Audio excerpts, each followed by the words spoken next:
तो दोस्तों विकेट 2 या एक तरह से इसका जो अपकमिंग पार्ट है जिसका टाइटल रखा गया है, जिसे एक तरह से विकेट फॉर गुड नाम से एक तरह से रिलीज़ किया जाएगा पार्ट 2 को, विकेट 2 को।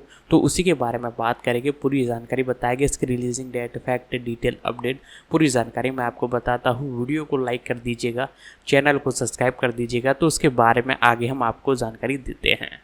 विकेट फॉर गुड एक आगामी अमेरिकी संगीत में फंतासी फिल्म है जिसका निर्देशन जॉन एम चू ने किया है और इसे विनी होल्जमैन और डाना फॉक्स ने लिखा है।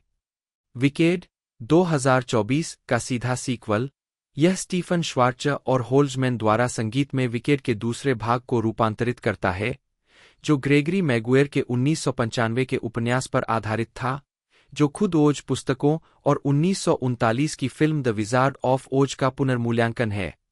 सिंथिया एरिवो, एरियाना ग्रांडे, जोनाथन बेली, एथन स्लेटर, मारिसा बोर्डे, मिशेल योह और जेफ गोल्डब्लम ने विकेट से अपनी भूमिकाएं दोहराई है। 3. डोरोथी गेल के कैंसस से आने से पहले और बाद में ओज की भूमि में स्थापित, यह कथानक एल्फाबा और ग्लिंडा की दोस्ती की परीक्षा पर आधारित है, जब वे पश्चिम की दुष्ट चुड़ैल और ग्लिंडा द गुड के रूप में अपनी नई पहचान को अपनाती है, और कैसे उनके कार्यों के परिणाम पूरे ओज को हमेशा के लिए बदल देंगे। यूनिवर्सल पिक्चर्स और मार्क प्लैट, जिन्होंने स्टेज म्यूजिकल का निर्माण किया था, ने 2012 में फिल्म रूपांतरण की घोषणा की। लंबे विकास और कई देरी के बाद, आंशिक रूप से कोविड-19 महामारी के कारण, चू को निर्देशन के लिए नियुक्त किया गया, जिसमें 2021 में एरिवो और ग्रांडे को कास्ट किया गया। कथानक बिंदुओं को काटने से बचने और पात्रों की यात्रा और रिश्तों का विस्तार करने के लिए अनुकूलन को 2 भागों में विभाजित किया गया था। दोनों फिल्मों की मुख्य फोटोग्राफी दिसंबर 2022 में इंग्लैंड में शुरू हुई, जुलाई 2023 में 2023 सैग-एफ्ट्रा हड़ताल द्वारा बाधित हुई और जनवरी 2024 में फिर से शुरू हुई और समाप्त हुई। विकेट फॉर गुड को यूनिवर्सल पिक्चर्स द्वारा संयुक्त राज्य अमेरिका में 21 नवंबर 2025 को रिलीज करने के लिए तैयार किया गया है। रालना, बेली, एरिवो और ग्रांडे, एलआर, दूसरी फिल्म में क्रमशः फिएरो, एल्फाबा और ग्लिंडा की अपनी भूमिकाएं दोहराएंगे। सिंथिया एरिवो एल्फाबा थ्रोप के रूप में एक गलत समझी गई युवती जो हरे रंग की त्वचा के साथ पैदा हुई थी और जिसे पश्चिम की दुष्ट चुड़ैल के रूप में जाना जाता है। 4-5 एरियाना ग्रांडे ग्लिंडा अपलैंड के रूप में एक लोकप्रिय युवा महिला जिसे ग्लिंडा द गुड के नाम से जाना जाता है। 4-5 जोनाथन बेली फिएरो टिगेलार के रूप में एक विंकी राजकुमार। 6 बोक वुड्समैन के रूप में एथन स्लेटर। 7 और मंचकिन। 5 मारिसा बोर्डे नेसारोज थ्रोप के रूप में एल्फाबा की पैराप्लेजिक छोटी बहन। 8 मिशेल योह मैडम मॉरिबल के रूप में शिज विश्वविद्यालय में टोनाटोटका की पूर्व डीन, जो अब जादूगर के लिए काम करती है। 9 Jeff Goldblum the wonderful wizard of Oz के रूप में। 10 बोवेन यांग फैनी के रूप में ग्लिंडा के कॉलेज मित्रों में से एक। 11-12 इसके अतिरिक्त केरी एलिस ब्रॉडवे और वेस्ट एंड दोनों संगीत प्रस्तुतियों में मंच पर एल्फाबा की भूमिका निभाने वाली अभिनेत्रियों में से एक अज्ञात कैमियो भूमिका में दिखाई देंगी। 13 उत्पादन, विकास, अधिक जानकारी। विकेट 2024 फिल्म विकास, निर्देशक जॉन एम चू, बाय और संगीतकार स्टीफन श्वार्ट्ज़।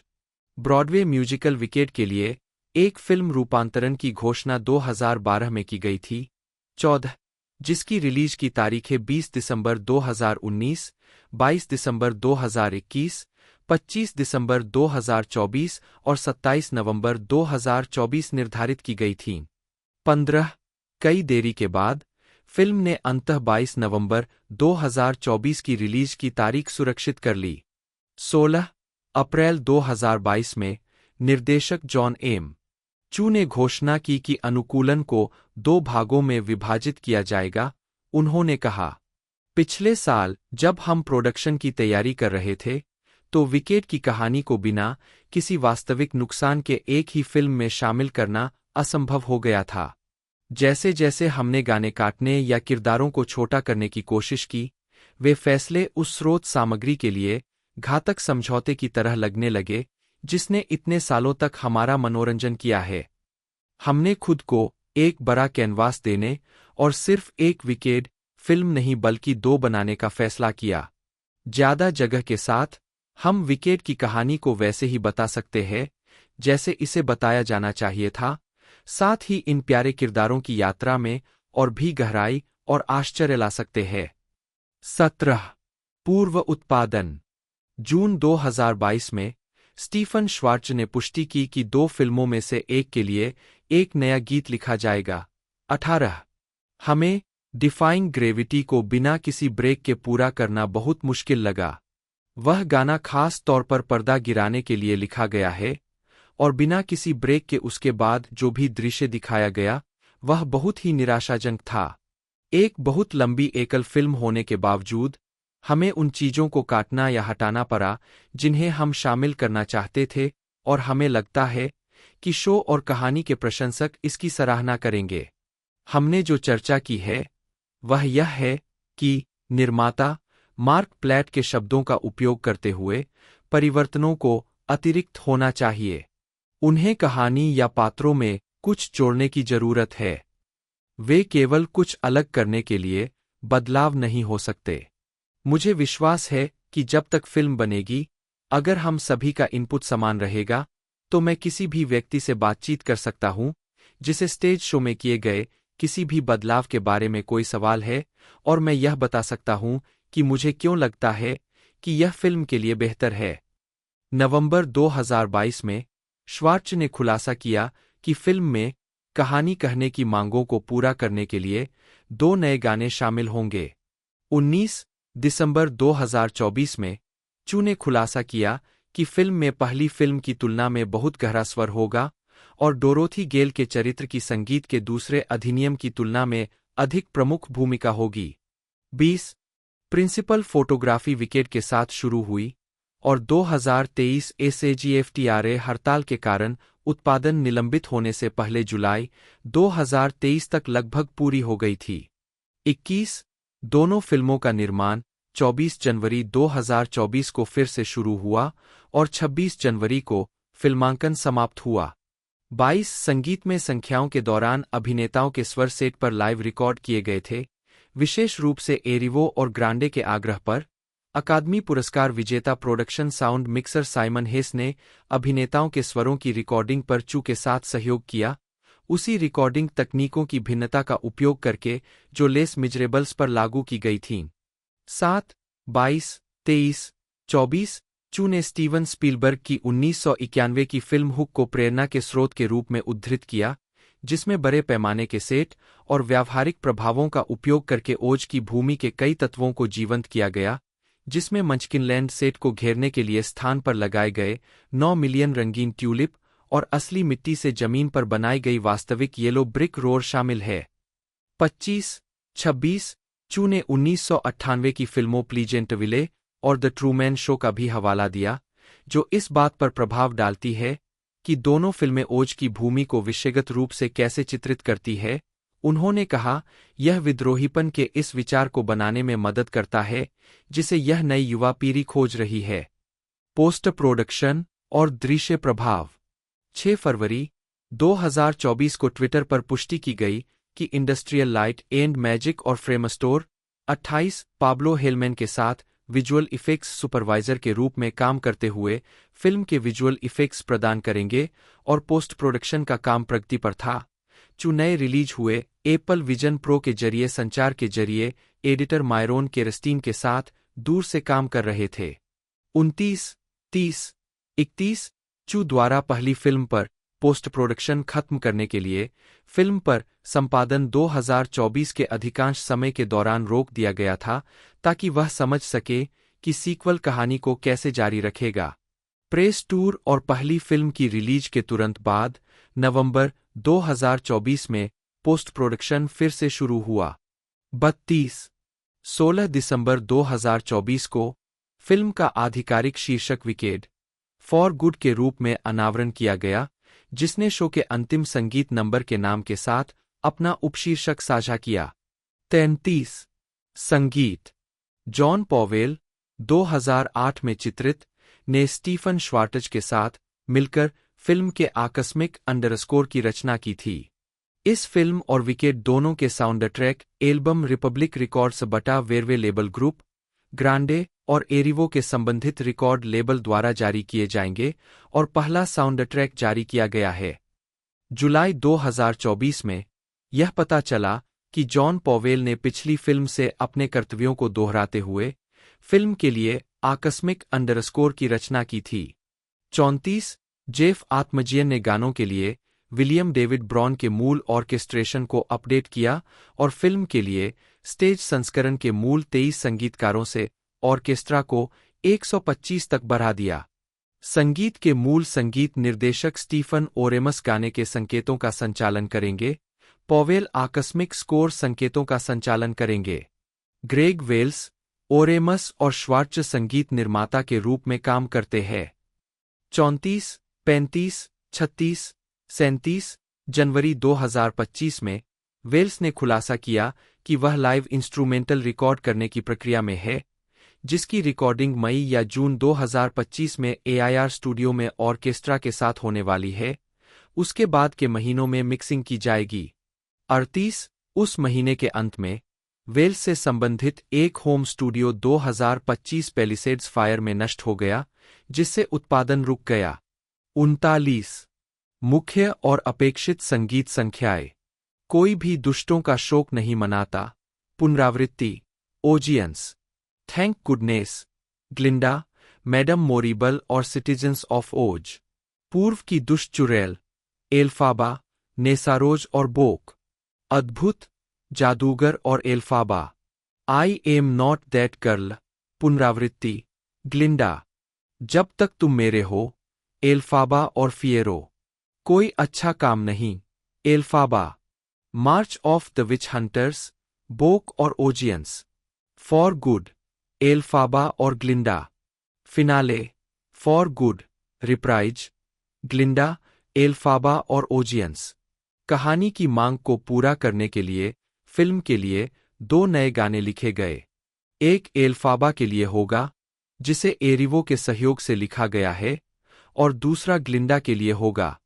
18, 40, 41 फिल्म रूपांतरण को 2 भागों में विभाजित करने से फिल्म निर्माताओं को पात्रों, विशेष रूप से एल्फाबा और ग्लिंडा के बीच संबंधों का विस्तार करने की अनुमति मिली, ताकि फिल्म दर्शक उन्हें बेहतर ढंग से समझ सकें। 42 अभिनेत्री मारिसा बोडे, जो नेसारोज का चित्रण करती है और वास्तविक जीवन में व्हील चेयर का उपयोग करती है, ने खुलासा किया कि पूर्व की दुष्ट चुड़ैल अनुक्रम को सक्षमता से बचने के लिए मंच पर पेश किए जाने से अलग तरीके से प्रस्तुत किया जाएगा।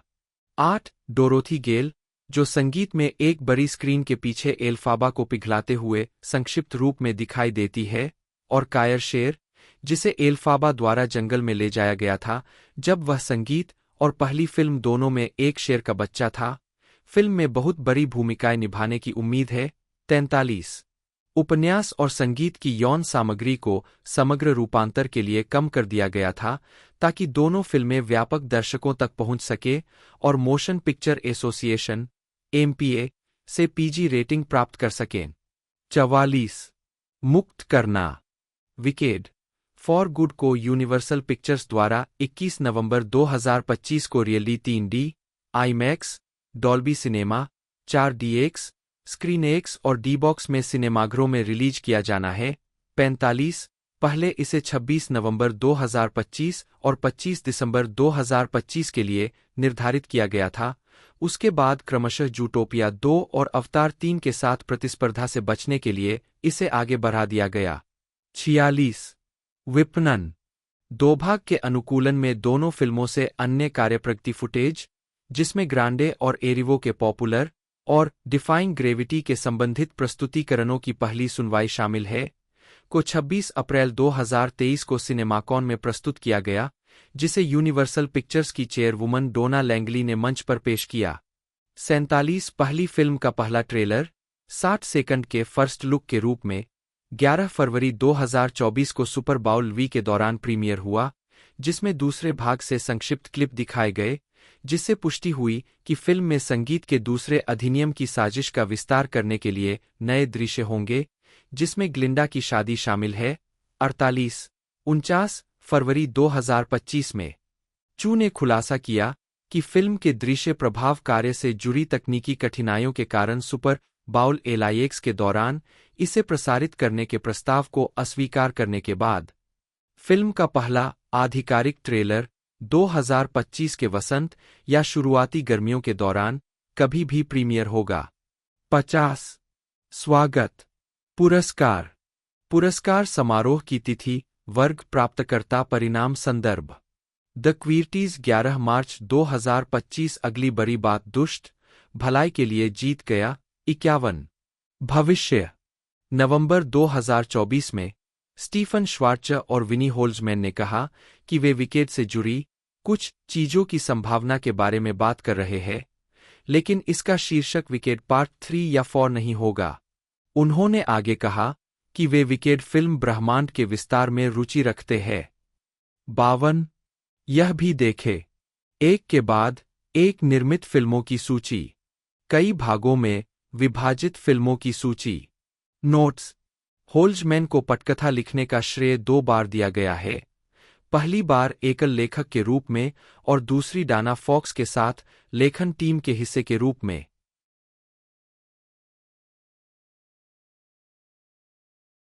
जनवरी 2024 में चू ने अपनी प्रोडक्शन कंपनी इलेक्ट्रिक कंपनी के साथ मिलकर वार्नर ब्रदर्स पिक्चर्स के साथ एक first look film deal sign की, जहां वह स्टूडियो के लिए मूल और फ्रेंचाइजी दोनों फिल्मों का निर्देशन करेंगे। उद्धरण आवश्यक आगामी परियोजनाएं चू रॉ सीस के ओह the places you will go के रूपांतरण का निर्देशन करेंगे, जिसका निर्माण डॉ सीस एंटरप्राइजेज और बैड रोबोट प्रोडक्शंस के साथ वार्नर एनिमेशन ग्रुप द्वारा किया जाएगा। 36 मार्च 2022 में यह घोषणा की गई कि चू बच्चों के मॉडलिंग कंपाउंड प्लेडो पर आधारित एक एनिमेटेड फिल्म का निर्माण और संभवतः निर्देशन करेंगे। इसका निर्माण एंटरटेनमेंट वन और हैस्ब्रो द्वारा किया जाएगा। 37 अप्रैल 2023 में यह पता चला कि चू एंड्रयू लॉयड वेबर और टिम राइस के संगीत Joseph and the amazing technicolor dreamcoat के एक फीचर फिल्म रूपांतरण का निर्देशन और सहनिर्माण करेंगे, एक जुनूनी प्रोजेक्ट जिसे वह कुछ समय से अमेजन एमजीएम स्टूडियो और रियली यूजफुल ग्रुप के लिए बनाने की उम्मीद कर रहे थे। इसका निर्माण स्कॉट सैंडर्स और मारा जैकब्स द्वारा किया जाएगा, जो इन द हाइट्स में उनके साथ काम करने के बाद चू के साथ फिर से जुड़ेंगे। 39 अगस्त 2024 में यह घोषणा की गई कि चू यूनिवर्सल के लिए ब्रिटनी स्पीयर्स की जीवनी द वुमन इन मी के फिल्म रूपांतरण का निर्देशन करेंगे। इस परियोजना पर विकेट निर्माता मार्क प्लैट के साथ फिर से काम करेंगे। 40 व्यक्तिगत जीवन चू और ग्राफिक डिजाइनर क्रिस्टिन हॉज ने 27 जुलाई 2018 को सेंट हेलेना, कैलिफोर्निया में शादी की। 41 उनकी बेटी विलो का जन्म 2017 में हुआ था। उसका नाम 1988 की फंतासी फिल्म विलो के नाम पर रखा गया है। 43 उनके बेटे जोनाथन हाइट्स का जन्म 2019 में हुआ था। उनका मध्य नाम फिल्म इन द हाइट्स से आया है, जिसे चू उस समय निर्देशित कर रहे थे। 44 उनके अन्य बच्चे बेटी रूबी, बेटा इग्गी और बेटी स्टीवी स्काई है। 45 46 47 2 फिल्मोग्राफी फीचर फिल्म वर्ष शीर्षक निदेशक निर्माता संदर्भ 2008 कदम आगे 2 सरके हा नहीं 2010 तीसरी सीरी चरो हा नहीं 2013 जी ए जो इसका प्रतिकार हा नहीं 2015 जेम और होलोग्राम हा 2016 अब आप मुझे देखोगे 2 हा नहीं 2018 पागल अमीर एशियाई हा नहीं 2021 ऊंचाइयों में हा नहीं 2024 दुष्ट हा नहीं 2025 दुष्ट भलाई के लिए हा नहीं 2028 ओह आप कहाँ जाएंगे? हाँ नहीं, 48। लघु फिल्म। वर्ष, शीर्षक, निदेशक, निर्माता, लेखक, छायाकार, नोट्स, संदर्भ 2001। शांत थरकन, हा नहीं, ध्वनि और प्रोडक्शन डिजाइनर भी 2002। जब बच्चे दूर हों, हा नहीं 2002। ग्वाइलो, छोटा विदेशी, हा नहीं 2002। शिशुओं की हत्या, नहीं हाँ 2018। कहीं नहीं हाँ। निर्माता, dance camp 2016। Step up, year of the dance 2019। Jonathan Murray Chu, जन्म 2 नवंबर 1979। 3। एक अमेरिकी फिल्म निर्देशक, निर्माता और पटकथा लेखक है। उन्हें romantic comedy Crazy Rich Asians 2018 और म्यूजिकल फंतासी विकेड 2024 के निर्देशन के लिए जाना जाता है। पहली फिल्म हॉलीवुड के किसी प्रमुख स्टूडियो की पहली फिल्मों में से एक थी जिसमें एशियाई मूल के अधिकांश कलाकार थे। 4। विकेड के लिए उनके निर्देशन के लिए चुने सर्वश्रेष्ठ निर्देशक के लिए national board of review award और सर्वश्रेष्ठ निर्देशक के लिए क्रिटिक्स च्वाइस अवार्ड जीता। USC school of cinematic arts के पूर्व छात्र, उनके द्वारा निर्देशित अन्य फिल्मों में अक्सर संगीत तत्व शामिल होते हैं, जिनमें डांस फिल्में स्टेप अप 2, द स्ट्रीट्स 2008 और स्टेप अप 3D 2010, संगीत में जेम एंड द होलोग्राम 2015 और इन द हाइट्स 2021। 5, 6, 7 ही लाइव कॉन्सर्ट फिल्में Justin Bieber, never say never 2011 और जस्टिन बीबर बिलीव 2013 शामिल है। प्रारंभिक जीवन और शिक्षा। चू का जन्म कैलिफोर्निया के पालो ऑल्टो में हुआ था और वे पास के लॉस अल्टोस में पले बड़े। उनकी मां रूथ चू का जन्म ताइवान में हुआ था। उनके पिता लॉरेंस चू का जन्म चीन के सिचुआन में हुआ था। 7, 8, 9 उनका परिवार शेफ चू के रेस्तरां का मालिक है। वह 5 बच्चों में सबसे छोटे हैं। 10, उन्होंने 5वीं कक्षा में फिल्में बनाना शुरू किया जब उनकी मां ने उन्हें अपने परिवार की छुट्टियों का दस्तावेजीकरण करने के लिए एक वीडियो कैमरा दिया। चू ने इसके बजाय अपने भाई बहनों को लेकर घरेलू फिल्में बनाना शुरू कर दिया। 11, 12 चू ने किंडरगार्टन से लेकर 12वीं कक्षा तक पाइनवुड स्कूल में पढ़ाई की।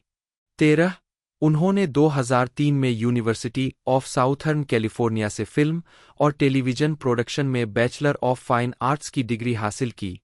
10, जहां वे सिग्मा फी एप्सिलॉन बिरादरी के सदस्य थे।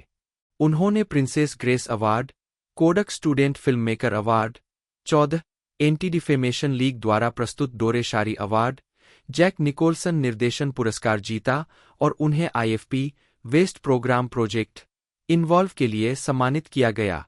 उद्धरण की आवश्यकता। आजीविका। अपने student short when the kids are away को बनाने के बाद चू को विलियम मॉरिस एजेंसी द्वारा साइन किया गया और कई हाई प्रोफाइल प्रोजेक्ट्स से जोड़ा गया। चू को सोनी पिक्चर्स द्वारा stage musical Bye Bye Birdie के समकालीन हिप हॉप प्रेरित रूपांतरण को निर्देशित करने के लिए काम पर रखा गया था। 15, हालांकि बजट संबंधी चिंताओं के कारण सोनी ने फिल्म को हरी झंडी नहीं दी। 16, सोनी ने द ग्रेट गैट्सबी के अपने अपडेटेड वर्जन को निर्देशित करने के लिए चू को फिर से काम पर रखा।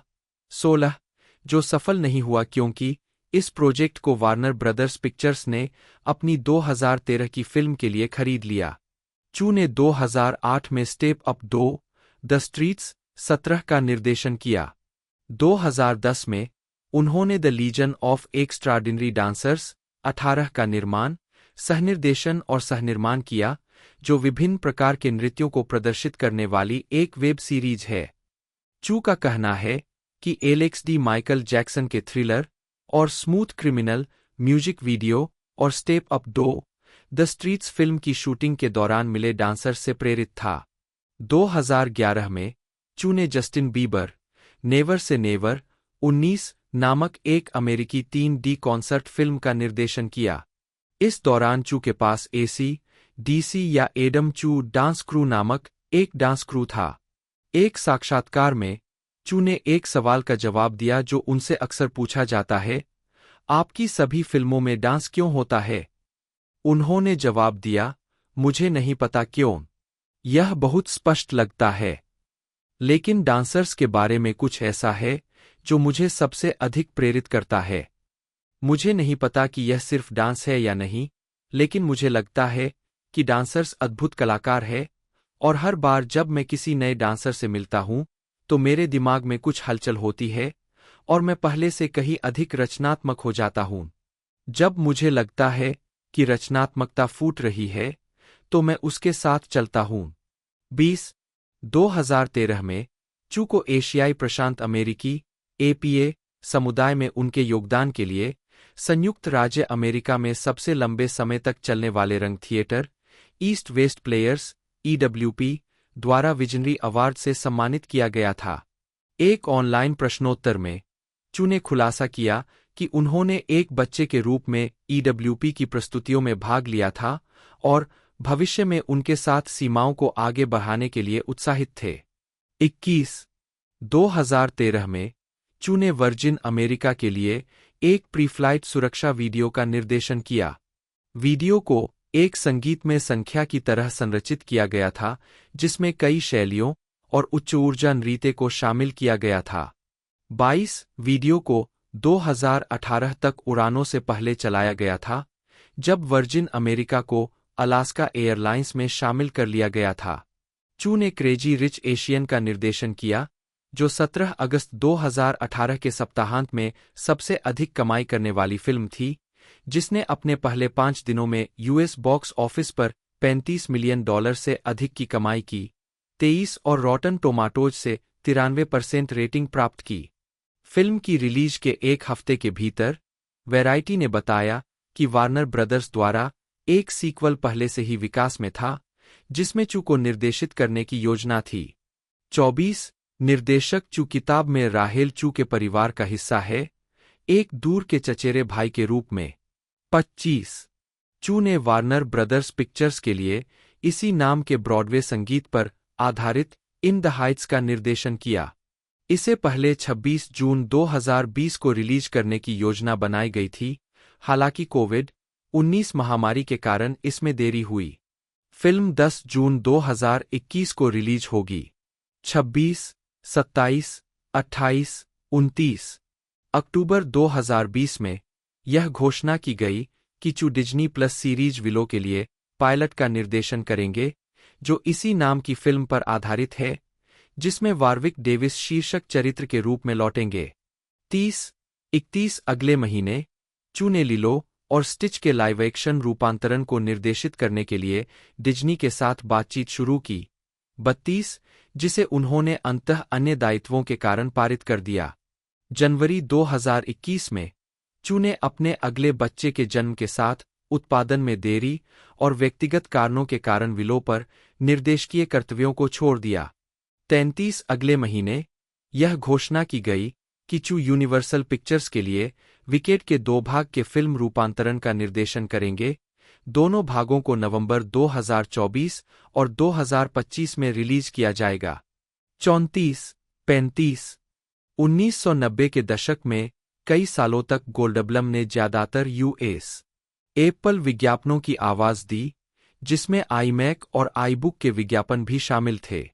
15 उन्होंने कुछ यूएस टोयोटा विज्ञापनों के साथ साथ प्रॉक्टर एंड गैम्बल की फेशियल क्रीम लाइन के लिए भी आवाज दी है। वे 2003 में फिल्माए गए नेशनल लॉटरी के एक विज्ञापन में आयरिश टीवी पर दिखाई दिए। 16-17 गोल्डबलम ने रॉबर्ट कार्नेगी के साथ नॉर्थ हॉलीवुड में प्लेहाउस वेस्ट में अभिनय सिखाया। इस अभिनय कंपनी के कई अभिनेताओं के साथ उन्होंने live action short film little surprises का निर्देशन किया, जिसे 1996 में अकादमी पुरस्कार के लिए नामांकित किया गया था। गोल्डबलम ने एडम रिसरेक्टेड में एडम की भूमिका निभाई, जो योराम कन्युक के इसी नाम के उपन्यास का फिल्म रूपांतरण है। यह एक पूर्व यहूदी जर्मन मनोरंजनकर्ता के बारे में है, जो द्वितीय विश्व युद्ध के बाद एक शरणालय में होलोकॉस्ट बचे लोगों के एक समूह का सरगना बन जाता है। गोल्डबलम 2007 टोरंटो अंतर्राष्ट्रीय फिल्म महोत्सव में उन्होंने 1990 में सेसम स्ट्रीट पर बॉब के लंबे समय से खोए हुए भाई मिनियापोलिस, इंडियाना जोन्स की पैरोडी के रूप में अतिथि भूमिका निभाई, एक स्केच में जहां बिग बर्ड के दोस्त मिस्टर स्नफलूपागस ने अपनी गुफा में स्नफटीटी की सुनहरी गोभी छिपाई थी। वह Tom goes to the mayor, the Colbert Report, Tim and Eric Awesome Show Great Job और पोर्टलैंडिया में दिखाई दिए है। सितंबर 2006 में यह घोषणा की गई कि गोल्डबलम न्यूयॉर्क में द फायर डिपार्टमेंट नामक एक नई थिएटर कंपनी के संस्थापक सदस्यों में से एक थे। गोल्डबलम ने law and order, criminal intent में वरिष्ठ जासूस के रूप में क्रिस नोथ की जगह ली। 18 श्रृंखला में गोल्डबलम ने जासूस जैक निकोल्स की भूमिका निभाई है। अगस्त 2010 में मीडिया आउटलेट्स ने बताया कि गोल्डबलम ने कार्यक्रम के भविष्य के बारे में लगातार चिंताओं के कारण क्रिमिनल इंटेंट में वापस नहीं लौटने का फैसला किया था। 19-20 में गोल्डबलम के जैज बैंड मिल्ड्रेड स्निट्जर ऑर्केस्ट्रा ने कार्लाइल होटल में साप्ताहिक प्रदर्शन किया। 21-2014 में भी वह लॉ एंड ऑर्डर में अपनी भूमिका की पैरोडी करते हुए लास्ट वीक टुनाइट के एक एपिसोड में दिखाई दिए। 2016 में उन्होंने इंडिपेंडेंस डे रिसर्जेंस में डेविड लेविंसन की अपनी भूमिका को दोहराया, जो रोलांड एमेरिच की 1996 की एलियन आक्रमण आपदा फिल्म इंडिपेंडेंस डे की अगली कड़ी थी। नवंबर 2015 में वह शेन कारूत की रुकी हुई फिल्म द मॉडर्न ओशन के कलाकारों की टुकड़ी में शामिल हो गए। 22 गोल्डबलम ने Marvel superhero film Thor Ragnarok 2017 में द ग्रैंड मास्टर की भूमिका निभाई। 23 उन्होंने जुरासिक वर्ल्ड फॉलन किंगडम 2018, 24 और जुरासिक वर्ल्ड डोमिनियन 2022 में डॉ. इयान मैल्कम के रूप में अपनी भूमिका को दोहराया। 25-26 इन फिल्मों के साथ गोल्डबलम ने फ्रेंचाइजी के सभी कलाकारों में से सबसे अधिक उपस्थिति के लिए बीडी वोंग के साथ बराबरी की। 29 मई 2018 को बिलबोर्ड ने बताया कि उन्हें डेका रिकॉर्ड्स द्वारा वर्ष में बाद में रिलीज के लिए एक स्टूडियो एल्बम रिकॉर्ड करने के लिए साइन किया गया था। 10-27 कैपिटल स्टूडियो सत्र मिल्ड्रेड स्निट्जर ऑर्केस्ट्रा के साथ पहली बार 9 नवंबर 2018 को विधिवत रूप से प्रदर्शित हुआ।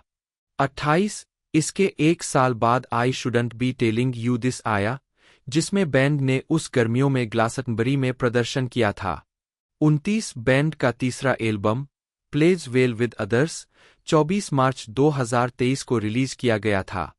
30 जुलाई 2018 में जुरासिक पार्क की रिलीज के 25 साल पूरे होने के उपलक्ष्य में एक अस्थायी स्थापना के रूप में लंदन के टॉवर ब्रिज के बगल में गोल्डबलम की 25 फीट 7.6 मीटर की प्रतिमा लगाई गई थी। 31-2019 में डिज्नी के D23 एक्सपो में डिज्नी ने घोषणा की कि show the world according to Jeff Goldblum में गोल्डबलम को दिखाया जाएगा और यह 12 नवंबर 2019 को डिज्नी प्लस स्ट्रीमिंग सेवा के लॉन्च पर उपलब्ध होगा। 32 गोल्डबलम 2021 की जीवनी because he's Jeff Goldblum Penguin Random House का विषय थे, जिसे वाशिंगटन पोस्ट के लेखक ट्रेविस एम. एंड्रयूज ने लिखा था। 33 अक्टूबर 2022 में यह बताया गया कि गोल्डबलम म्यूजिकल विकेट के 2 भाग के फिल्म रूपांतरण में जादूगर की भूमिका निभाने के लिए अंतिम बातचीत कर रहे थे। 34 फिल्म में उनकी भूमिका की पुष्टि 8 दिसंबर 2022 को हुई थी। 35-36 व्यक्तिगत जीवन 1980 से 1985 तक गोल्डबलम की शादी पेट्रिसिया गॉल से हुई, जिनके साथ वे सिल्वरेडो 1985 में नजर आए। 37 1987 से 1991 तक उनकी शादी गीना डेविस से हुई, जो ट्रांसिल्वेनिया 6 से 5000 1985, द फ्लाई 1986 और अर्थ गर्ल्स REG 1988 में उनकी सहकलाकार थीं। 38 2014 से गोल्डबलम की शादी कनाडाई ओलंपिक लयबद्ध जिम्नास्ट एमिली लिविंगस्टन से हुई है। 39-40 उनके 2 बेटे हैं, जिनका जन्म 2015 और 2017 में हुआ। 41, 42, 43। फिल्मोग्राफी। पतली परत। जेफरी लिन गोल्डब्लम बटा OLDBLUM बटा गोल्ड ब्लूम, जन्म 22 अक्टूबर 1952। 1 अमेरिकी अभिनेता और संगीतकार है। उन्होंने कुछ सबसे ज्यादा कमाई करने वाली फिल्मों में अभिनय किया है, जैसे जुरासिक पार्क 1993 और इंडिपेंडेंस डे 1996, साथ ही उनके सीक्वल भी। गोल्डब्लम ने डेथ विश 1974 में अपने अभिनय की शुरुआत की, कैलिफोर्निया स्प्लिट 1974, नेशविले 1975 और एनी हॉल 1977 में शुरुआती छोटी भूमिकाओं के साथ। उन्होंने invasion of the body snatchers 1978, the big chill 1983 और द फ्लाई 1986 में अपनी भूमिकाओं के लिए व्यापक ध्यान आकर्षित किया। तब से उन्हें कई ब्लॉकबस्टर फ्रेंचाइजी में अपनी भूमिकाओं के लिए जाना जाता है, जैसे कि जुरासिक पार्क फ्रेंचाइजी में इयान मैल्कम, इंडिपेंडेंस डे फिल्मों में David Levinson, Marvel cinematic universe MCU फिल्मों जैसे कि थॉर, रैग्नारोक 2017 में ग्रैंडमास्टर और हाल ही में विकेड 2024 और विकेड फॉर गुड 2025 में विजार्ड ऑफ ओज के रूप में। निर्देशक वेस एंडरसन के लगातार सहयोगी, उन्होंने उनकी फिल्मों the life aquatic with Steve Zissou 2004, the grand Budapest hotel 2014, isle of dogs 2018 और एस्टेरॉयड सिटी 2023 में अभिनय किया है। उन्हें डीप कवर 1991, इग्बी गोज डाउन 2002 और एडम रिसरेक्टेड 2008 जैसी स्वतंत्र फिल्मों के लिए भी जाना जाता है। उन्हें लिटिल सरप्राइज 1996 के लिए सर्वश्रेष्ठ लाइव एक्शन शॉर्ट फिल्म के लिए अकादमी पुरस्कार के लिए नामांकित किया गया है। वह विल एंड ग्रेस सहित कई टीवी सीरीज में भी नजर आ चुके हैं, जिसके लिए उन्हें कॉमेडी सीरीज में उत्कृष्ट अतिथि अभिनेता के लिए प्राइम टाइम एमी अवार्ड मिला। साथ ही फ्रेंड्स, पोर्टलैंडिया और इनसाइड एमी शूमर में भी नजर आए। उन्होंने अपनी खुद की series the world according to Jeff Goldblum 2019 से 2022 की मेजबानी की। उनके जैज बैंड ने 2018 में अपना पहला album the capital studios sessions release किया। प्रारंभिक जीवन। जेफरी लिन गोल्डब्लम का जन्म यहूदी माता-पिता के घर पेंसिल्वेनिया के वेस्ट होमस्टीड में हुआ था, जो पिट्सबर्ग के ठीक बाहर स्थित है। 3-4 उनकी मां, शर्ली जेन गोल्डब्लम, नीटे मेल्स, 30 अक्टूबर 1926, 9 जनवरी 2012। 5 एक रेडियो प्रसारक थीं, जिन्होंने बाद में एक रसोई उपकरण और उपकरण बिक्री फर्म चलाई। उनके पिता, हेरोल्ड लियोनार्ड गोल्डब्लम, 25 अप्रैल 1920, 23 फरवरी 1983, द्वितीय विश्व युद्ध के दौरान अमेरिकी सेना में एक चिकित्सक और प्रमुख थे। 6-7 उनका परिवार रूसी और ऑस्ट्रो-हंगेरियन साम्राज्यों से था, जिनकी जड़ें स्टारोबिन, अब बेलारूस, और जोलोचिव, अब यूक्रेन में थीं। 8 उनकी एक बहन, पामेला, और एक बड़ा भाई, ली है। उनके दूसरे भाई रिक, जिन्हें गोल्डब्लम ने मेरे एक तरह के हीरो के रूप में वर्णित किया है, कि 1971 में 23 वर्ष की आयु में मोरक्को में यात्रा करते समय मृत्यु हो गई। उन्हें पेचिश हो गई, जिसके कारण किडनी फेल हो गई। गोल्डब्लम एक निपुण जैज पियानोवादक। 9 जैज संगीत में अपनी रुचि का श्रेय रिक के प्रभाव को देते हैं, जब वे बड़े हो रहे थे। उन्होंने कहा है कि उनके भाई की असमय मृत्यु ने उन्हें अधिक केंद्रित बना दिया और उन्हें खुद को बचाने और जीवित रहने का दृढ़ संकल्प दिया। 10-11 बचपन में उनके माता-पिता शो बिजनेस में रुचि रखते थे। 12 उनके पिता ने मेडिकल की पढ़ाई करने का फैसला करने से पहले लगभग अभिनय का अध्ययन किया। पिट्सबर्ग अस्पताल में चिकित्सा के प्रमुख बन गए। 10-13 गोल्डब्लम 17 साल की उम्र में अभिनेता बनने के लिए न्यूयॉर्क शहर चले गए। उन्होंने स्टेज पर काम किया और एक्टिंग कोच सैनफोर्ड मीसनर के मार्गदर्शन में नेबरहुड प्लेहाउस में अभिनय का अध्ययन किया। उन्होंने टोनी पुरस्कार विजेता संगीत 2 जेंटलमैन ऑफ वेरोना में अपना ब्रॉडवे डेब्यू किया। आजीविका। गोल्डबलम 1985। गोल्डबलम ने 1974 में चार्ल्स ब्रॉनसन की फिल्म डेथ विश में घर में घुसने वाले गुंडे के रूप में अपनी फिल्मी शुरुआत की। वह TV film Colombo A case of immunity 1975 में थोड़े समय के लिए एक प्रदर्शनकारी के रूप में दिखाई दिए। एनी हॉल 1977 में पार्टी के मेहमान के रूप में उनकी एक छोटी भूमिका थी। गोल्डबलम को हॉलीवुड पार्टी में एक टेलीफोन पर बोलते हुए देखा गया, यह मिस्टर डेविस है, मैं अपना मंत्र भूल गया। 14 गोल्डबलम ने 1984 की TV film Ernie Kovacs between the laughter में कॉमेडियन एर्नी कोवाक्स की भूमिका निभाई थी। यह फिल्म कोवाक्स की दो बेटियों के उनकी पहली पत्नी द्वारा अपहरण की वास्तविक घटना पर आधारित थी। कोवाक्स की दूसरी पत्नी और उनकी विधवा अभिनेत्री एडी एडम्स ने इस बहुचर्चित फिल्म में एक छोटी सी भूमिका निभाई थी। गोल्डबलम ने the fly 1986, deep cover 1992, Jurassic park 1993, earth girls REG 1989, the tall guy 1989, vibes 1988, into the night 1985 और the lost world Jurassic park 1997 जैसी फिल्मों में प्रमुख भूमिकाएं निभाई है।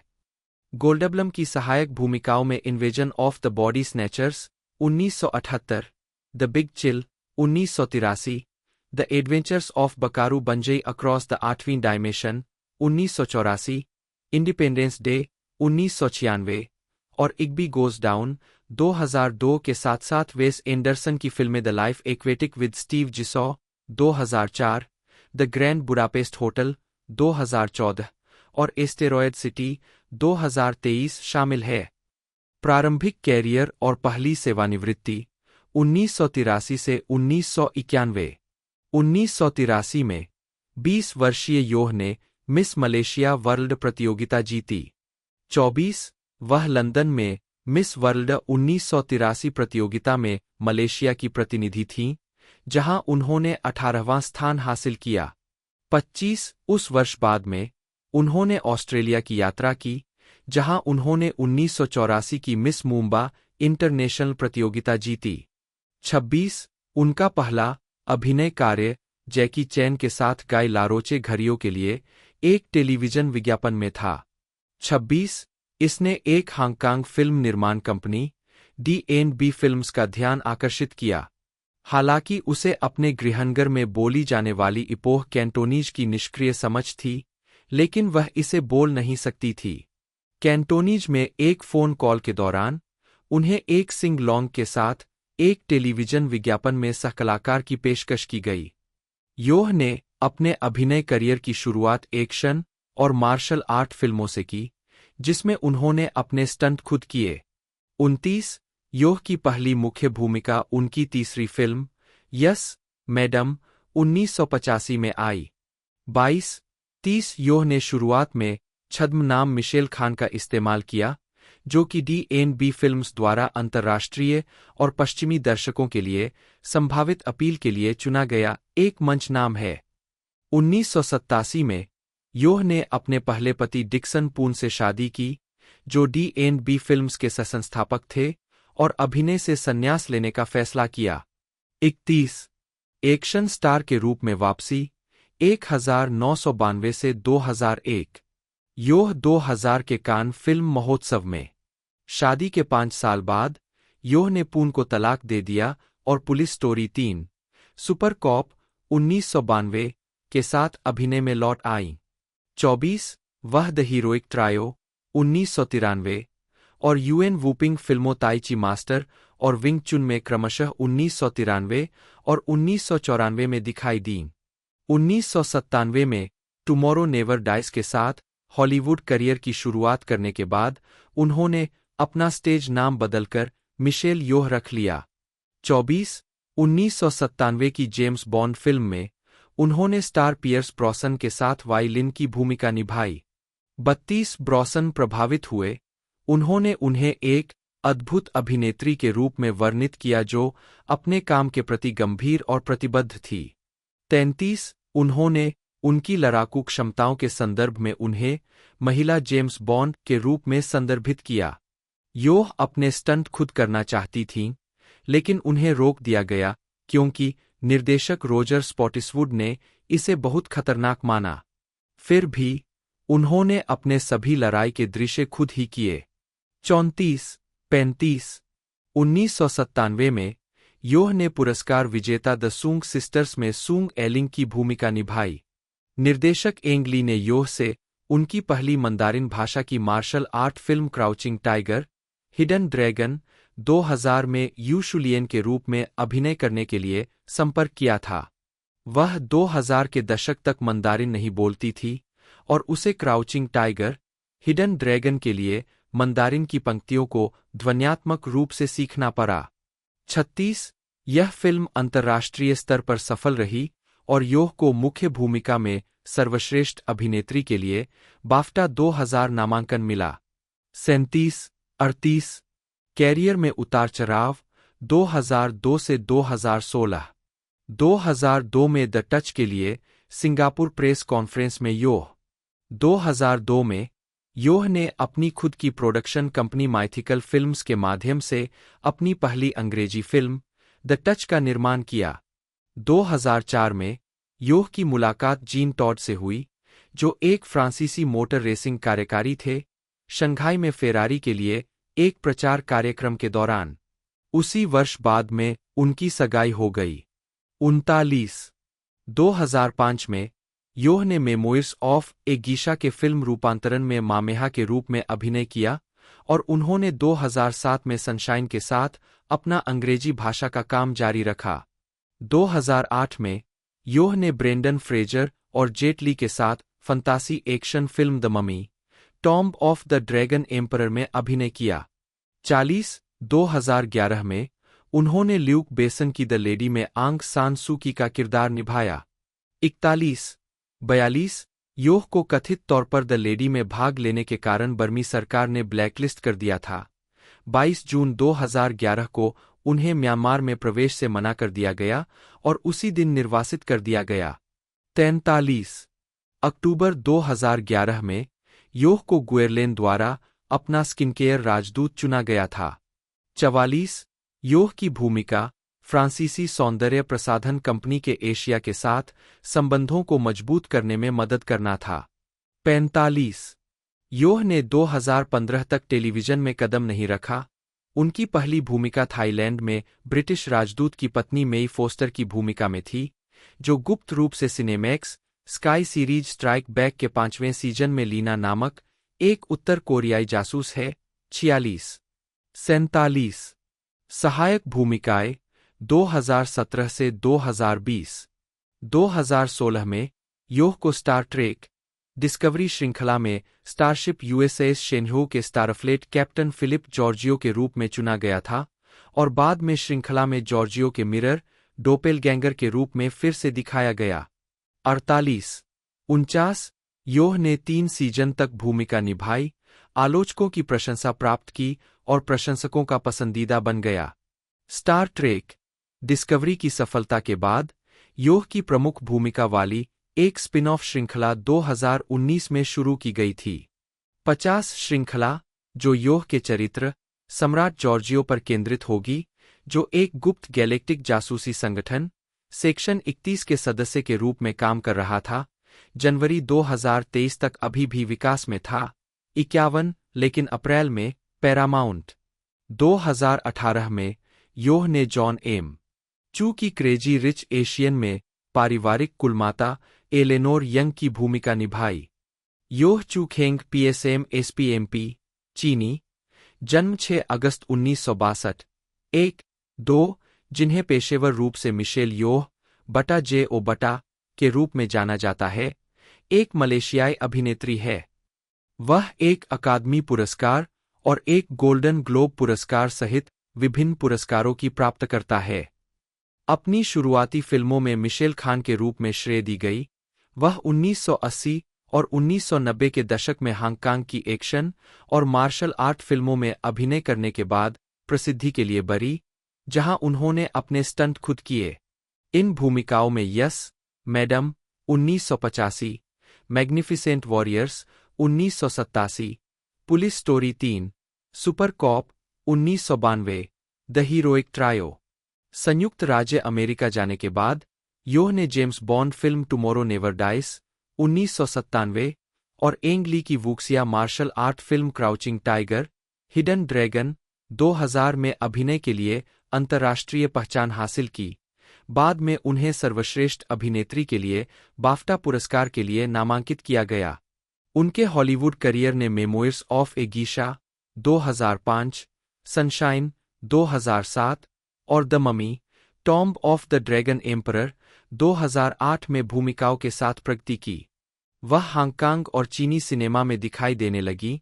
True Legend, Reign of Assassins दोनों 2010, Crouching tiger, hidden Dragon, Sword of Destiny 2016 और Master Z, IP Man Legacy 2018 में अभिनय किया। योह ने romantic comedy Crazy Rich Asians 2018 और लास्ट क्रिसमस 2019 में सहायक भूमिकाएं निभाई। साथ ही मार्वल सिनेमैटिक यूनिवर्स की film Shang-Chi and the legend of the ten rings 2021 और टेलीविजन श्रृंखला स्टार ट्रेक डिस्कवरी 2017 से 2020 में भी भूमिकाएं निभाईं। उनके आवाज अभिनय के काम में Kung Fu Panda 2 2011, Minion the Rise of Gru 2022 और Transformers Rise of the Beasts 2023 शामिल है। Everything everywhere all at Once 2022 में एवलिन क्वान वांग की भूमिका के लिए 3 उन्होंने सर्वश्रेष्ठ अभिनेत्री का अकादमी पुरस्कार जीता। इस श्रेणी को जीतने वाली पहली एशियाई और अकादमी पुरस्कार जीतने वाली पहली मलेशियाई बनी। फिल्म समीक्षा एकत्रीकरण वेबसाइट रॉटन टोमाटोज ने उन्हें 2008 में अब तक की सबसे महान एक्शन हीरोइन का दर्जा दिया। 1997 में उन्हें पीपल द्वारा दुनिया के 50 सबसे खूबसूरत लोगों में से एक चुना गया था। 7 और 2009 में उसी पत्रिका ने उन्हें 35 ऑल टाइम स्क्रीन सुंदरियों में से एक के रूप में सूचीबद्ध किया। 8 2022 में टाइम ने उन्हें अपनी वार्षिक सूची में दुनिया के 100 सबसे प्रभावशाली लोगों में से एक और इसके आइकन ऑफ द ईयर का नाम दिया। 9 10 2024 में उन्हें प्रेसिडेंशियल मेडल ऑफ फ्रीडम मिला। प्रारंभिक जीवन और शिक्षा। योह का जन्म 6 अगस्त 1962 को इपोह, पेराक, मलेशिया में हुआ था। 11 जेनेट योह और योह कियांटेक के घर। उनके पिता 1959 से 1969 तक पेराक के मलेशियाई चीनी एसोसिएशन के सदस्य के रूप में मलेशिया के सीनेटर चुने गए थे। 12 13 14 पेराक बार एसोसिएशन के अध्यक्ष कब 12 और 1975 में श्री माजू के संस्थापक। मलेशिया और सिंगापुर में एक प्रमुख इंटरसिटी कोच सेवा। 12 15 होकियन और कैंटोनीज वंश की। 16 वह अपने पिता परिवार के मूल मलय चीनी से अंग्रेजी बोलते हुए बड़ी हुई। 17 और अपनी नानी से कुछ मलेशियाई कैंटोनीज समझ सकती थीं जो उनके साथ रहती थीं। 18 उन्होंने हांगकांग में अपना करियर शुरू करने के बाद 1980 और 1990 के दशक में कैंटोनीज और मंदारिन भाषा धाराप्रवाह बोलना सीखा। इसके बावजूद उन्होंने कभी चीनी अक्षर पढ़ना या लिखना नहीं सीखा, जिसके बारे में उन्होंने कहा कि यह उनका सबसे बड़ा अफसोस है। 19 योह को बचपन से ही नृत्य का शौक था। उन्होंने 4 साल की उम्र में बैले की शुरुआत की। वह लड़कियों के स्कूल मेन कॉन्वेंट इपोह में गई। 15 साल की उम्र में वह अपने माता पिता के साथ यूनाइटेड किंगडम चली गई। वहां वह हेमंड स्कूल, चेस्टर में दाखिला लिया, जहां उसने बैले डांसर के रूप में प्रशिक्षण लेना शुरू किया। 20-21 हालांकि रीढ़ की हड्डी की चोट ने उन्हें पेशेवर बैले डांसर बनने से रोक दिया और उन्होंने अपना ध्यान कोरियोग्राफी और अन्य कलाओं की ओर लगाया। 22 उन्होंने 1983 में Crewe plus Alsager college of higher education से कला स्नातक की डिग्री प्राप्त की। 23 आजीविका। योह की सक्रियता स्वास्थ्य और कल्याण के मुद्दों तक फैली हुई है, जो संरक्षक से लेकर राजदूतों तक। AIDS Concern, 96 Hong Kong Cancer Fund, 97 AMFAR, 98 Live to Love, 99 और पेरिस ब्रेन इंस्टीट्यूट सहित संगठनों के माध्यम से है। 100 वह यूएनएड्स की कमिश्नर टीम में भी शामिल हुई। 101 और म्यांमार के लोगों के स्वास्थ्य, शिक्षा, मानवाधिकारों और विकास का समर्थन करने के लिए स्थापित एक गैर-राजनीतिक चैरिटी सू फाउंडेशन के निदेशक मंडल में कार्य करती है। 102 2015 के नेपाल भूकंप के बचे लोगों में से एक के रूप में 103 निकासी के बाद वह प्रभावित लोगों के पुनर्वास में मदद करने और पीड़ितों के लिए 100.000 यूरो दान करने के लिए आपदा प्रभावित देश लौट आई। 104 105 अपने पूरे करियर के दौरान योह ने हमेशा मजबूत भूमिकाएं निभाई है और रूढ़ियों के खिलाफ काम करने में अवज्ञाकारी रही है। टुमारो नेवर डाइज के बाद अमेरिका में उन्हें दी जाने वाली रूढ़िवादी भूमिकाओं के कारण उन्होंने लगभग 2 साल तक काम नहीं किया। 106 उन्होंने पीपल को बताया। उस समय 1990 के दशक में उद्योग में लोग वास्तव में यह अंतर नहीं बता सकते थे कि मैं चीनी, जापानी, कोरियाई हूं या मैं अंग्रेजी भी बोलती हूं। वे बहुत तेज और बहुत धीरे बोलते थे। 107 वह हॉलीवुड में नस्लवाद के बारे में लंबे समय से बोलती रही है, आमतौर पर गोल्डन ग्लोब्स में अपने पुरस्कार स्वीकृति भाषण में। 108 ऑस्कर जीतने के अगले दिन उन्होंने द न्यूयॉर्क टाइम्स में एक राय निबंध प्रकाशित किया जिसमें सच्ची लैंगिक समानता का आह्वान किया गया था। 109 व्यक्तिगत जीवन मिशेल योह और उनके पति Jean Todt festival automobile international 2016 में। योह की शादी 1988 से 1992 तक हांगकांग के उद्यमी डिक्सन पून से हुई थी, जो हार्वे निकोल्स और चार्ल्स जॉर्डन जैसे व्यवसायों के स्वामित्व के लिए जाने जाते हैं। 110 1998 से 2000 तक योह ने अमेरिकी हृदय रोग विशेषज्ञ एलन हेल्डमैन के साथ डेटिंग की और अंततः उनसे सगाई कर ली। 111 2004 में उन्होंने जीन टॉड 112 को डेट करना शुरू किया, जो उस समय स्कुडेरिया फेरारी के महाप्रबंधक और सीईओ थे और बाद में एफआईए के अध्यक्ष बने। 113 26 जुलाई 2004 को दोनों ने सगाई कर ली। 114 2019 तक वह टॉड के साथ स्विट्जरलैंड के जिनेवा में रहती है। 115 एक इंस्टाग्राम पोस्ट में पूर्व स्कुडेरिया फेरारी ड्राइवर फिलिप मस्सा ने कहा कि योह और टॉड की शादी 27 जुलाई 2023 को जिनेवा में हुई थी। 116 117 योह के कोई बच्चे नहीं है। 118 और उसने अपनी पहली शादी को खत्म करने का कारण बच्चे पैदा करने में असमर्थता बताया है। 119 योह बौद्ध है और एक कार्यकर्ता है। 120 121 122 योह ने 2013 के मलेशियाई आम चुनाव से पहले मलेशियाई प्रधान मंत्री नजीब रजाक और राजनीतिक गठबंधन बारिसन नेशनल के प्रति अपना समर्थन व्यक्त किया। 123 2022 में उन्होंने वैनिटी फेयर को बताया कि शेक्सपियर और स्टीफन किंग उनके पसंदीदा लेखक थे और टार्जन उनका पसंदीदा काल्पनिक नायक था। 19 फिल्मोग्राफी मुख्य लेख मिशेल योह के प्रदर्शनों की सूची। पुरस्कार मुख्य लेख मिशेल योह द्वारा प्राप्त पुरस्कारों और नामांकनों की सूची। हांगकांग में एवेन्यू ऑफ स्टार्स पर मिशेल योह के हाथों के निशान। 1999 में वह 49वें बर्लिन अंतर्राष्ट्रीय फिल्म महोत्सव में जूरी की सदस्य थीं। 124 19 अप्रैल 2001 को योह को उनके गृह राज्य पेराक के सुल्तान अजलान शाह द्वारा राज्य में उनके द्वारा लाई गई प्रसिद्धि के सम्मान में दरजाह दातुक पादुका महकोटा पेराक डीपीएमपी से सम्मानित किया गया, जिसमें दातों की उपाधि है। 125 25 नवंबर 2002 को योह को जेसीआई जूनियर चैम्बर इंटरनेशनल द्वारा दुनिया के उत्कृष्ट युवा लोगों TOYP सांस्कृतिक उपलब्धि के रूप में सम्मानित किया गया। 126 23 अप्रैल 2007 को फ्रांसीसी राष्ट्रपति जैक्स शिराक ने योह को knight of the legion of honour French chevalier de la Legion d'honneur की उपाधि से सम्मानित किया।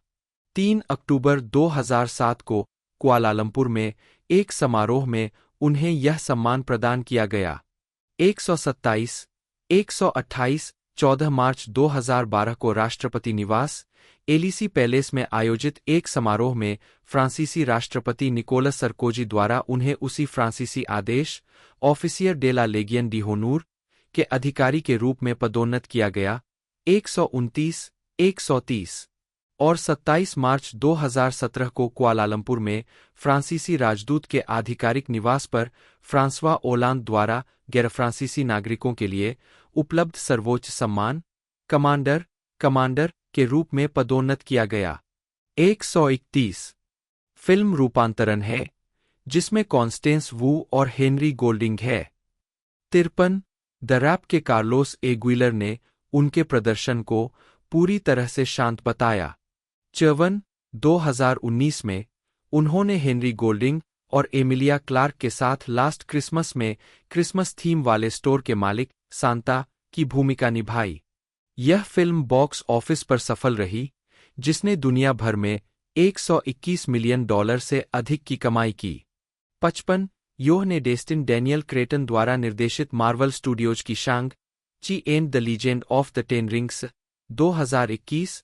56 द गेम अवार्ड्स 2020 में यह घोषणा की गई थी कि योह आर्क द एनिमेटेड सीरीज में अभिनय करेंगी, जो स्टूडियो वाइल्डकार्ड द्वारा video game arc survival evolved पर आधारित एक श्रृंखला है, जिसमें वह 3री शताब्दी की चीनी विद्रोही नेता मेन ली की भूमिका निभाती है, जिन्हें बीस्ट क्वीन के रूप में जाना जाता है। 57 पुरस्कार सफलता 2021 वर्तमान मैडम तुसाद के हांगकांग में योह का मोम का पुतला। 2022 में योह ने फिल्म निर्माण जोरी डेनियल्स की साइंस फिक्शन अत्यथार्थवादी comedy film everything everywhere all at once में अभिनय किया, जिसे मार्च 2022 में व्यापक आलोचनात्मक प्रशंसा के साथ रिलीज किया गया। 58 59 60 फिल्म में उन्होंने संघर्षरत लॉन्ड्रोमैट मालिक एवलिन क्वान वांग की भूमिका निभाई, एक भूमिका जिसे आलोचकों द्वारा व्यापक रूप से सराहा गया। इंडीवायर के डेविड एयरलिच ने दावा किया कि यह मिशेल योह द्वारा दिया गया अब तक का सबसे महान प्रदर्शन है। 61 62 22 इस भूमिका के लिए योह ने अपनी पहली गोल्डन ग्लोब जीत अर्जित की। गोल्डन ग्लोब्स में मोशन पिक्चर, म्यूजिकल या कॉमेडी में एक अभिनेत्री द्वारा सर्वश्रेष्ठ प्रदर्शन जीतने वाली पहली मलेशियाई अभिनेता बन गई। 63 64 65 उनका पहला इंडिपेंडेंट स्पिरिट नामांकन और जीत, उनका पहला ऑस्कर नामांकन और जीत। 66 67 उनका दूसरा बाफ्टा नामांकन और उनका पहला क्रिटिक्स चॉइस अवार्ड्स नामांकन। इसके अतिरिक्त वे स्क्रीन एक्टर्स गिल्ड अवार्ड्स में किसी भी व्यक्तिगत मुख्य फिल्म श्रेणी को जीतने वाली पहली एशियाई महिला बनी, और उन्होंने एक प्रमुख भूमिका में एक महिला अभिनेता द्वारा उत्कृष्ट प्रदर्शन के लिए स्क्रीन एक्टर्स गिल्ड अवार्ड जीता। 68 69 70 वे एकेडमी अवार्ड के लिए नामांकित होने वाली और जीतने वाली पहली मलेशियाई भी बनी। 66 71 72 योह Disney plus series American born Chinese में नजर आईं, जो जीन लुएन यांग की इसी नाम की किताब पर आधारित है। 73 उन्होंने 2023 में रिलीज होने वाली ए हंटिंग इन वेनिस में केनेथ ब्रानक के साथ एक मानसिक माध्यम की भूमिका निभाई। उसी वर्ष योह एक अंतर्राष्ट्रीय ओलंपिक समिति के सदस्य बने। 74 और हार्वर्ड लॉ स्कूल के 2023 कक्षा दिवस पर भाषण दिया। 75 जनवरी 2024 में उन्होंने नेटफ्लिक्स के लिए 8 भाग की action comedy series the brothers Sun का नेतृत्व किया, जिसे आमतौर पर सकारात्मक समीक्षा मिली। 76 उन्होंने तब से जॉन एम चू द्वारा निर्देशित संगीतमय विकेट के 2 भाग के फिल्म रूपांतरण में मैडम मोरिबल के रूप में अभिनय किया है।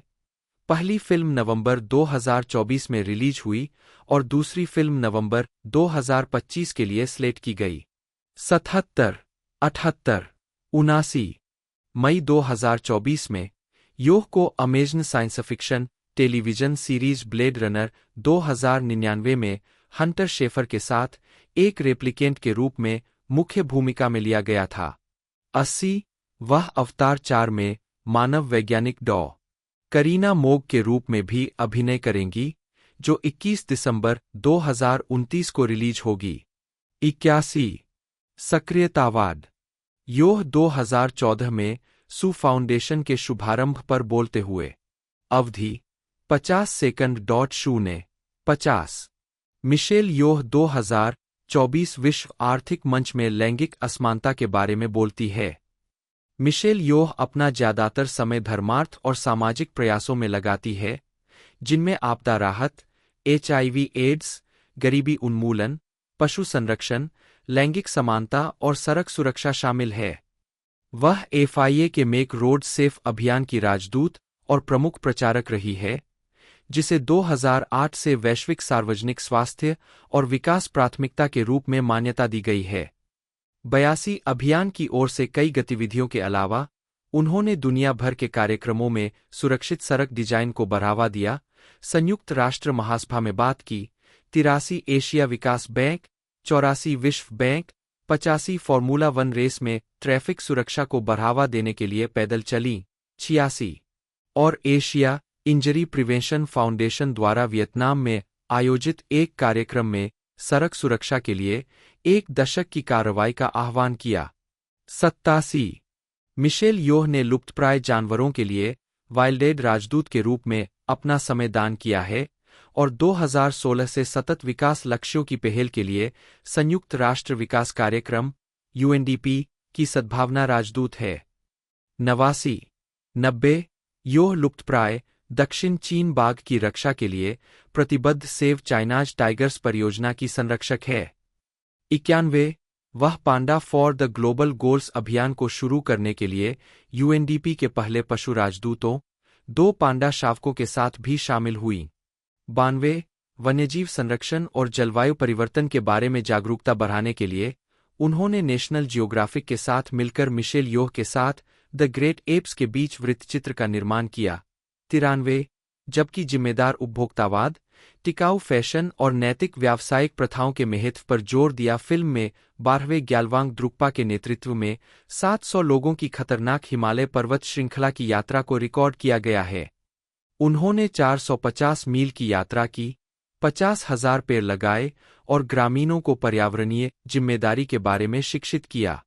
95 22 मई 2012 को येओह को पेराक के सुल्तान अजलान शाह के जन्मदिन के अवसर पर अलंकरण समारोह के दौरान दरजाह सेरी पादुका महकोटा पेराक SPMP से सम्मानित किया गया, जिसका शीर्षक दातो सेरी है। 132 योह को मार्च 2013 में हांगकांग में 7वें एशियाई फिल्म पुरस्कारों के दौरान एशियाई सिनेमा में उत्कृष्टता पुरस्कार मिला। 133 134 1 जून 2013 को योह को पांगलिमा सेतिया महकोटा PSM से सम्मानित किया गया, जिसमें यांग डिपर्टुआन अगोंग तुआंकू अब्दुल हलीम मुअज्जम शाह के जन्मदिन के संयोजन में अलंकरण समारोह के दौरान 10 श्री की उपाधि दी गई। 135 136 30 नवंबर 2013 को योह ने भारत के अंतर्राष्ट्रीय फिल्म महोत्सव में मुख्य अतिथि के रूप में अध्यक्षता की। 137 12 फरवरी 2016 को योह को कुआलालंपुर में फ्रांसीसी राजदूत द्वारा ordre des arts et des lettres का अधिकारी बनाया गया। वह यह सम्मान पाने वाली पहली मलेशियाई नागरिक बनी। 138 योह को BBC की 2020 की 100 महिलाओं की सूची में शामिल किया गया था। 139 उन्हें टाइम पत्रिका की 2022 में दुनिया के 100 सबसे प्रभावशाली लोगों की सूची में रखा गया था। 140 13 अगस्त 2022 को योह को चलती छवि की कला में उनके विशिष्ट योगदान के लिए अमेरिकी फिल्म संस्थान से ललित कला की मानद डॉक्टरेट की उपाधि मिली। वह यह सम्मान पाने वाली पहली एशियाई कलाकार बनी। 141 9 दिसंबर 2022 को योह को सांता बारबरा अंतर्राष्ट्रीय फिल्म महोत्सव से किर्क डगलस पुरस्कार मिला। 142 9 जनवरी 2024 को योह को एक सांस्कृतिक नेता के रूप में उनकी भूमिका और एक असाधारण कलाकार के रूप में समाज में उनके योगदान के लिए विश्व आर्थिक मंच द्वारा क्रिस्टल पुरस्कार से सम्मानित किया गया। 143 3 मई 2024 को व्हाइट हाउस ने घोषणा की कि योह को देश का सर्वोच्च नागरिक सम्मान प्रेसिडेंशियल मेडल ऑफ फ्रीडम मिलेगा। योह को रूढ़िवादिता को तोड़ने और अमेरिकी संस्कृति को समृद्ध करने के लिए उद्धृत किया गया। 144 सम्मान। एथन सैमुअल स्लेटर, जन्म 2 जून 1992, एक अमेरिकी अभिनेता और गायक है। उन्होंने इसी नाम के संगीत में स्पंजबॉब स्क्वायरपेंट्स का किरदार निभाया, जिसके लिए उन्हें ड्रामा डेस्क अवार्ड मिला, और 2018 में 72वें टोनी अवार्ड्स में म्यूजिकल में सर्वश्रेष्ठ अभिनेता के लिए टोनी अवार्ड के लिए नामांकन मिला। उन्होंने lost on A mountain in main 2024 जैसी कई स्वतंत्र फिल्मों में छोटी भूमिकाएं निभाई, और म्यूजिकल फिल्म विकेड 2024 में बोक वुड्समैन के रूप में उनकी पहली प्रमुख फिल्म भूमिका थी, जिसे वे आगामी सीक्वल विकेड फॉर गुड 2025 में फिर से निभाएंगे। प्रारंभिक जीवन और शिक्षा। एथन सैमुअल स्लेटर का जन्म 2 जून 1992 को वाशिंगटन, डीसी में हुआ था। वह खाद्य एवं औषधि प्रशासन में एक कर्मचारी जे स्लेटर की तीसरी संतान है। 1-2 वह यहूदी है, और सिल्वर स्प्रिंग में ओहर कोरेश में भाग लेने के दौरान उनका पालनपोषण रूढ़िवादी तरीके से हुआ।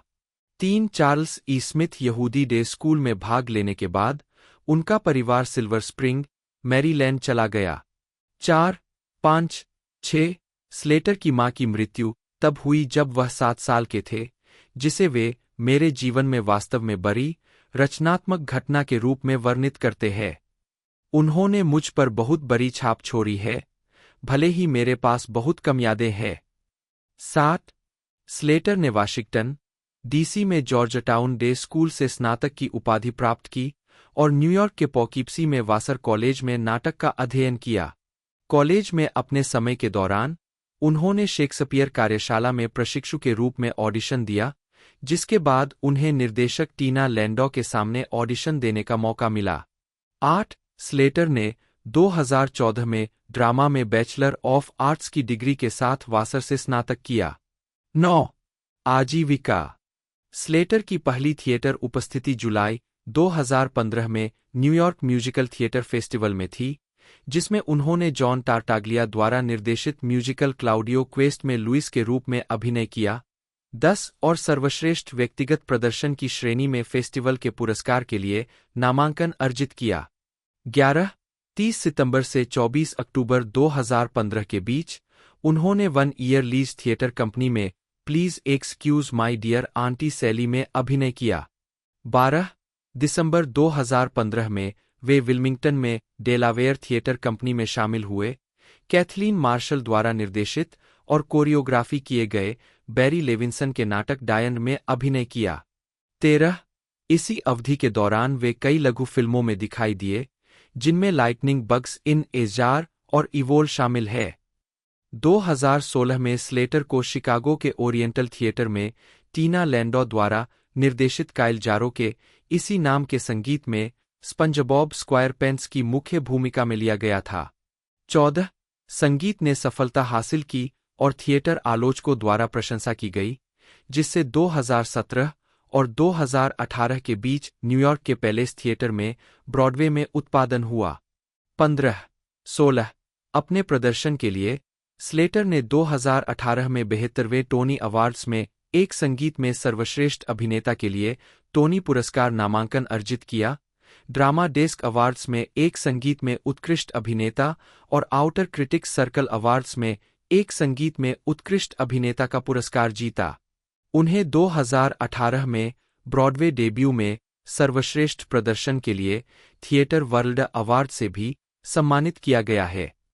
17-18 2018 और 2019 के बीच वह टेलीविजन सीरीज के कुछ एपिसोड में दिखाई दिए, जिनमें law and order, special victims unit, Murphy brown, instinct और द मार्वलस मिसेज मैसेल शामिल है। 4 मार्च 2019 को स्लेटर को न्यूयॉर्क के लिंकन सेंटर थिएटर में कैमलॉट के नाट्य विशेष में निर्देशक बार्टलेट शेर ने कास्ट किया था। 19, 2021 और 2022 के बीच उन्होंने न्यूयॉर्क के लिन एफ. एंजेल्सन थिएटर में जॉन डॉयल के निर्देशन में म्यूजिकल असेसिन्स में ली हार्वे ओसवाल्ड की भूमिका निभाई।